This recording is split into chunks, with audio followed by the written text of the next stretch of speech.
அதாவது heart attack வரணும்னா பல்வேறு சிம்டம்ஸ் வந்து நம்ம முன்னாடியே தெரிஞ்சுக்கலாம். அது மட்டும் இல்லாமல் ஹார்ட் அட்டாக்கான ரிஸ்க் ஃபேக்டர்ஸ், அதாவது வந்து டயபெட்டிக்காக இருப்பாங்க, இல்லை வந்து ஹை பிளட் ப்ரெஷர் இருந்திருக்கும், கொலஸ்ட்ரால் அதிகமாக இருந்திருக்கும், கண்டுக்காமல் விட்டுருப்பாங்க, ஸ்மோக்கிங் இருக்கலாம், அதே மாதிரி பார்த்தீங்கன்னா ஆல்கஹால் ப்ராப்ளம் இருக்கலாம். இந்த மாதிரியான பல்வேறு பிரச்சனைகள் ரிஸ்க் ஃபேக்டர்லாம் இருந்ததுன்னா ஹார்ட் அட்டாக் வரதுக்கான வாய்ப்பு இருக்குது நம்ம கணிக்கிறோம்.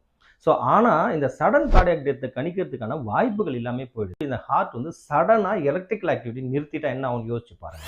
ஹார்ட்டோட இயக்கம் முதல்ல நின்றுடும். ஹார்ட்டோட இயக்கம் நின்றால ஹார்ட்லேருந்து செல்லக்கூடிய ரத்தங்கள் வந்து குறைஞ்சிரும். ஹார்ட்லேருந்து நம்மளுடைய பிரெயினுக்கு எடுத்து செல்லக்கூடிய ரத்தத்தில் இருக்கக்கூடிய ஆக்சிஜன் அளவு இல்லைன்னா பிரெயின் உடனே அதனால் சுவாசிக்க முடியாது.